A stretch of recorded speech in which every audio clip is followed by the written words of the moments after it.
Hello everyone, स्वागत है आपका एक बार फिर से हमारे प्रीव्यू शो में इसमें जिसमें आज हम बात करने वाले हैं मैच नंबर 22 यानी कि चेन्नई और कोलकाता के बीच में होने वाला यह मैच। चेन्नई वापस अपने घर में वापसी कर रही है, दो मैचों में हार के बाद।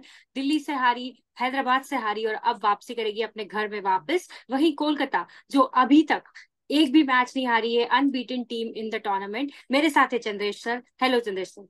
बहुत बहुत शुक्रिया आपका। वैशाली जी, कैसे हैं आप? सर बढ़िया हूँ, आप बताइए।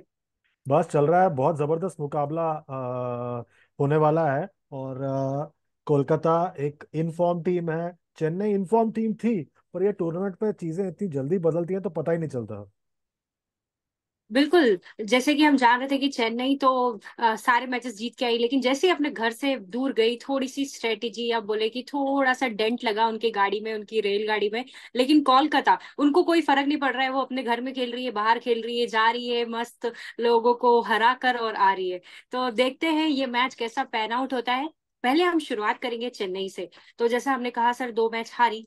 आपको क्या लगता है कि अब जो पिच होगा वो क्या टर्निंग पिच होगा या फिर पेसर्स को मदद देगा? क्या बदलाव हम प्लेइंग 11 में देख सकते हैं? नहीं नहीं, पूरी तरह से टर्निंग पिच होगा और कोई इसमें कोई बात नहीं है। और मेरे ख्याल से ऐसे जो मैदान है चेन्नई में, वो पूरी तरह से वो अपने स्पिनर्स के लिए और उनके जो मीडियम पेसर्स हैं, खास तौर पर दीपक चहर, उन जैसे कटर्स और ऐसे स्लोअर वन डालने वाले गेंदबाजों के लिए बनाते हैं पिच। और ये धोनी का पुराना स्टाइल रहा है ये T20 क्रिकेट के लिए। जी हाँ सर, जैसा कि आपने कहा कि हमेशा हमने देखा है वो प्रेफर करते हैं कि टर्निंग ट्रैक्स हो, जहां पर आप वेरिएशंस का इस्तेमाल करें। इस वजह से उन्होंने इस बार मुस्तफिजुर रहमान का भी इंक्लूजन किया है, जो पहली मैच में जिन्होंने 4 विकेट निकाले थे। हमने देखा चेन्नई ने पिछले मैच में बदलाव किए, मोइन अली को शामिल किया और पथिराना को भी शामिल, तीक्ष्णा को शामिल किया, पथिराना को ड्रॉप करके। आपको लगता है सेम प्लेइंग 11 के साथ जाएंगे या फिर हम कुछ बदलाव इसमें देख सकते हैं? मुझे नहीं पता मुस्तफिजुर वापस आ पाएंगे समय पर इस मुकाबले के लिए या नहीं, क्योंकि वो वापस ढाका गए थे स्टैंप लगवाने के लिए। यूएसए जाना है उनको T20 वर्ल्ड कप के लिए। तो मुझे नहीं लगता वो वापस समय पर आ पाएंगे या नहीं आ पाएंगे। अगर वो नहीं आते हैं तो मुझे नहीं लगता कोई और बदलाव होगा, क्योंकि ये एक सेटल्ड लाइनअप लग रहा है। वो हार गए, ठीक है, सेटल्ड लाइनअप लग रहा है। पर आई थिंक वक्त आ चला है, सवाल पूछे जाएंगे, खास तौर पर जडेजा से, ऋतुराज गायकवाड़ से, और रचिन रविंद्र को भी कुछ कमाल करना पड़ेगा यहाँ पर। जी हाँ, उनके कुछ मुकाबले बेहतरीन रहे, लेकिन उसके बाद टीम्स ने उनके खिलाफ स्ट्रेटेजी बनाना चालू करी, कुछ शॉर्ट पिच गेंदों का इस्तेमाल किया, जिसके चलते वो आउट होते हुए नजर आए। तो डेफिनेटली देखना होगा कि क्या स्ट्रेटेजी वापस लेकर आए। लेकिन जैसे हमने रचिन रविंद्र की बात करी, तो हो सकता है हम उनको स्पिन गेंदबाजी को करते हुए भी देख लें इस मुकाबले में, क्योंकि टर्निंग पिच रहेगी। और जैसा कि चाहेंगे वो कि वापसी करे वापस सीएसके अपने डेन में। जैसा हम जानते हैं सीएसके वहां पर मैचेस हारती नहीं है, और कोलकाता जो हमेशा जीत के आ रही है, तो एक एक्स्ट्रा मोटिवेशन रहेगा इस मैच में कि कौन बाजी मारता है। तो आगे बात करती हूँ केकेआर की। आप बताइए केकेआर में क्या आप एक्सपेक्ट कर रहे हो? देखिए, केकेआर में ऐसा है कि आप देखें तो एक सेटल्ड लाइनअप लग रहा है अभी के लिए। और आई थिंक सबसे बड़ी बात जो मुझे लगी है केकेआर की, कि कुछ सालों पहले उन्होंने सुनील नारायण को top of the order try किया था, तब वो चला नहीं, जी हाँ। क्योंकि टीम भी बिखरा हुआ लग रहा था मैदान के बाहर।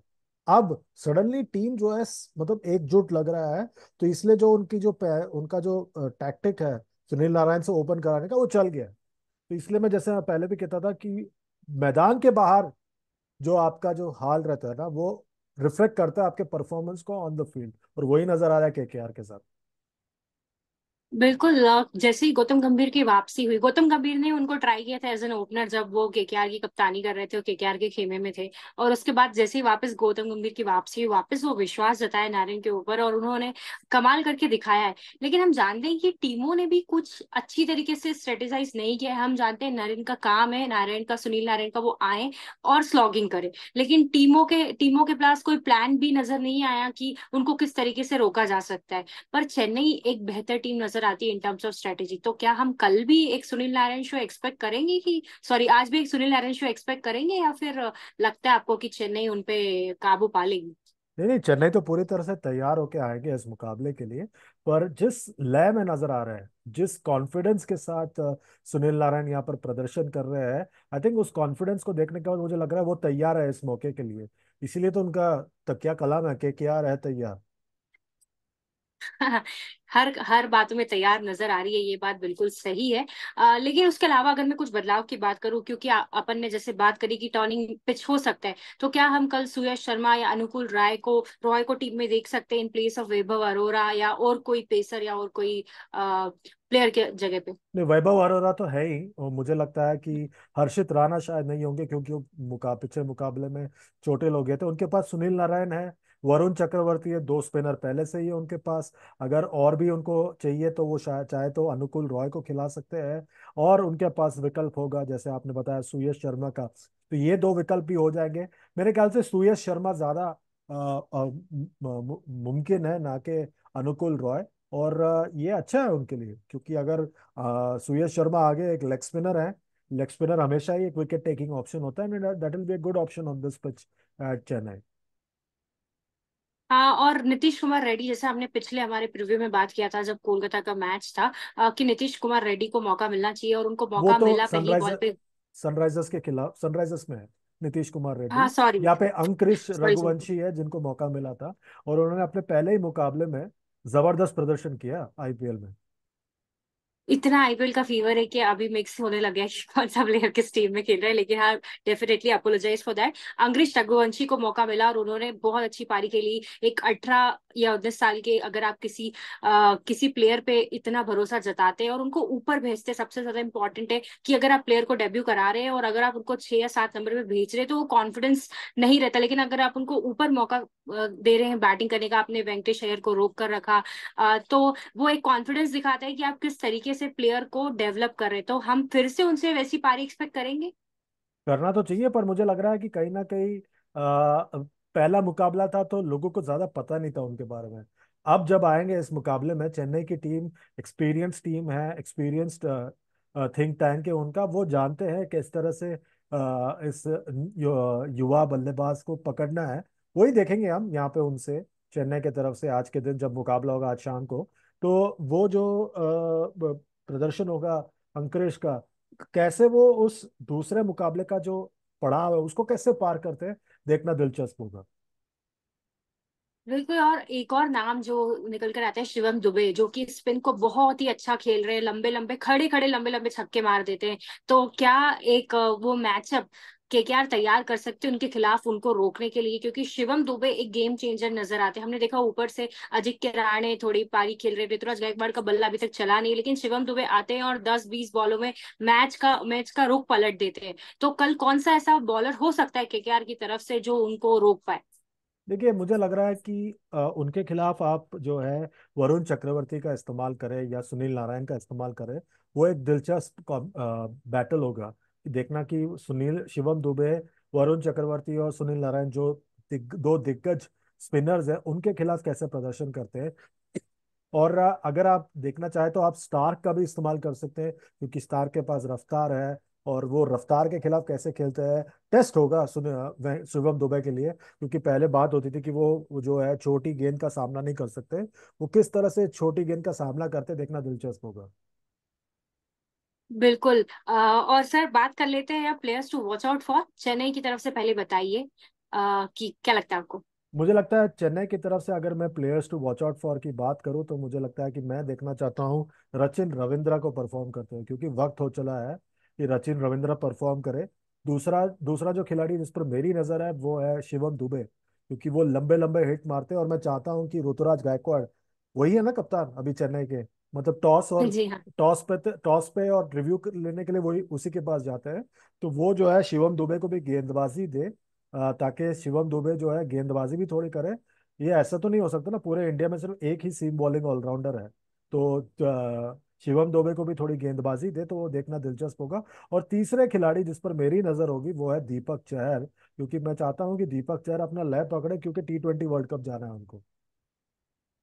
लेकिन अगर शिवम दुबे को गेंदबाजी करवानी है तो उनको इम्पैक्ट प्लेयर का इस्तेमाल, उनका एज एन इम्पैक्ट प्लेयर इस्तेमाल नहीं होना चाहिए, बिल्कुल क्योंकि सही। अगर आप इम्पैक्ट प्लेयर बिल्कुल करेंगे तो फिर गेंदबाजी से देंगे। बिल्कुल बिल्कुल सही कह रहे हैं आप। मुझे लगता है कि ये बिल्कुल नहीं करना चाहिए उनका इम्पैक्ट प्लेयर के तौर पर इस्तेमाल। आप किसी और का इस्तेमाल कर लीजिए, अजिंक्य रहाणे सिर्फ फील्डिंग करते हैं, तो वो तो इम्पैक्ट प्लेयर के तौर पर आ सकते हैं। तो मुझे नहीं लगता कि उनको पूरा आप 20 ओवर फील्ड करा रहे हैं और शिवम दुबे को कह रहे हैं आप बाहर बैठिए। जी सर। और केकेआर की अगर मैं बात करूँ तो क्या लगता है आपको players to watch out for? देखिए केकेआर की जहाँ तक बात है, मुझे लग रहा है मैं फिर एक बार सुनील नारायण को ताबड़तोड़ बल्लेबाजी करते हुए देखना चाहता हूँ। और मैं चाहता हूँ कि केकेआर भी जो है वेंकटेश अय्यर का इस्तेमाल करे गेंदबाज के तौर पर भी। और उनकी तो बल्लेबाजी ही नहीं आई पिछले मुकाबले में, वो वेट करते रहे, उनके आगे सब लोग जा रहे थे। और एक दो दो तीन साल पहले वो हर मुकाबले में आके टॉप में रन बना रहे थे। तो मैं चाहता हूँ कि वेंकटेश अय्यर से भी गेंदबाजी हो। और मैं ये भी चाहता हूँ कि कहीं ना कहीं वरुण चक्रवर्ती थोड़े विकेट्स ले, क्योंकि मुझे वो एज अ T20 गेंदबाज बहुत पसंद है। जी हाँ। और इसी के साथ हम एक बड़ा इशू शायद एड्रेस कर रहे हैं जब हम बोल रहे हैं कि शिवम दुबे को गेंदबाजी दीजिए, वेंकटेश अय्यर को, कि हम ढूंढ रहे हैं वो सीमर ऑलराउंडर्स हमारे T20 फॉर्मेट के लिए इंडियन क्रिकेट को जो आगे लेके जाए। हमने देखा शिवम दुबे को मौका मिला, वेंकटेश अय्यर को काफी साल पहले मौका मिला था, उसके बाद मौका नहीं मिला। तो अगर आईपीएल जैसे स्टेज में आप ग्रूम करेंगे प्लेयर्स को इंडिया के परस्पेक्टिव पे ध्यान रख के, तो लार्जर स्कीम ऑफ थिंग्स में ये टीम इंडिया को बेनिफिट करेगा। वेंकटेश अय्यर ने रिसेंटली रणजी ट्रॉफी में विदर्भ के खिलाफ अच्छी बॉलिंग की थी। उन्होंने ज्यादा बॉलिंग तो नहीं की रणजी ट्रॉफी में, लेकिन जब भी की तो वो किफायती नजर आए। और विदर्भ के सामने तो ऐसा लगा कि वो ना एक तुरुप के इक्के निकल कर आ रहे, जिस हिसाब से उन्होंने गेंदबाजी की थी। तो गेंदबाजी कराना जरूरी है ताकि आप ऑलराउंडर्स को डेवलप कर सके। देखिए विनिंग। फ्रैंचाइज फ्रैंचाइज जो है वो पीछे मुड़ के कहेंगे आपसे कि हमने ठेका नहीं ले रखा है आपके इंडियन क्रिकेट के लिए। हम जो है हमारे लिए जो फायदेमंद है हम वो करेंगे। और ये यूटोपियन आइडिया है, मतलब ये मैं ये बार बार कहता हूँ कि ये सब एक्सपेक्टेशन सेटिंग आपको 15-16 साल पहले कर देना चाहिए था कि बीसीसीआई के जो सेंट्रली कॉन्ट्रैक्टेड प्लेयर्स है उनका ये किरदार होगा। आपको हम बताएंगे कि हमें कौन कौन से प्लेयर किस किस पोजीशन में खिलाने हैं, ये हम बताएंगे आपको। तो फिर आप अगर 16-17 साल पहले ही कह देते फ्रेंचाइज ओनर्स को, वो कहते हैं ये रखिए, अपने पास रखिए टीम को, हमको नहीं आना इसमें, क्योंकि आप हमें नहीं बता सकते कि हमको 2 ओवर में 40 रन चाहिए और हम आंद्रे रसल को ना भेजे, वेंकटेश अय्यर को भेजे बल्लेबाजी करने के लिए। ये मतलब मेरे ख्याल से ना जैसे जॉब में होता है एक्सपेक्टेशन सेटिंग, ये पहले हो जाना चाहिए था। अब इस वक्त टीमें जो है वो थोड़े स्वार्थी हो गए हैं, अपने हिसाब से करते हैं, वो वाजिब भी है। हाँ, ऑब्वियसली टीमों को जो उनको फायदेमंद लगेगा वो वही करेंगे। लेकिन शायद ट्राई करना उनके लिए भी अच्छा हो सकता है, क्या पता उनको सिक्स या सेवन ऐसा ऑप्शन मिल जाए जो उनके लिए एक ब्रेक थ्रू निकाल के दे दे out of nowhere. So there is no harm in trying, until you try you won't know whether that person is beneficial और नॉट। दिस टॉक्स अपार्ट, हम बात कर लेते हैं अब विनिंग प्रिडिक्शन की। आपको क्या लगता है कल आज कौन जीतने वाला है? मुझे लग रहा है आज जो है कोलकाता की जीत होगी। कहीं ना कहीं मुझे लग रहा है कि अगर कोई टीम चेन्नई को चेन्नई में चुनौती दे सकता है वो है कोलकाता। और मुझे ऐसा लग रहा है कि कल आज शाम को सीएसके जीतेगी। ऋतुराज गायकवाड़ का बढ़िया दिन होने वाला है। ऋतुराज गायकवाड़ अच्छा खेलेंगे। और अगर सिर्फ एक ही है चीज जो कोलकाता को सबसे डिफर कर रही है, वो है उनकी ओपनिंग पार्टनरशिप। सुनील नारायण को अगर आपने रोक लिया तो कोलकाता मुसीबत में नजर आएगी, ऐसा मुझे लगता है। ऋतुराज गायकवाड़ अच्छा खेलेंगे और चेन्नई जीतेगी। देख लेते हैं क्या होता है, पता चल जाएगा बहुत जल्द। बिल्कुल, हम दर्शकों से भी अनुरोध करेंगे कि वो कमेंट करके जरूर बताइए, और बताइए आपको क्या लगता है कि ये आईपीएल का टॉप 4 आप बताइए। अब तो आपने इतने मैचेस देख लिए कि प्रिडिक्शन टॉप 4 कौन होंगे, वो टॉप 4 के क्वालिफाई करने वाली टीम है। अब मुंबई भी जीत चुकी है ये मुकाबला, तो बताइए क्या लगता है आपको। Any final thoughts sir before we conclude? मुझे लगता है कि एक जबरदस्त मुकाबला होना है चेन्नई में। आखिरी कुछ मुकाबले ऐसा लग रहा है मुझे जो MS धोनी नजर आएंगे। तो कुछ ही घंटों में पता चल जाएगा क्या होने वाला है इस मुकाबले में। जी हाँ, बिल्कुल, हम भी बेसब्री से इंतजार कर रहे हैं। So thank you so much everyone for watching, and thank you and hope you are liking our show.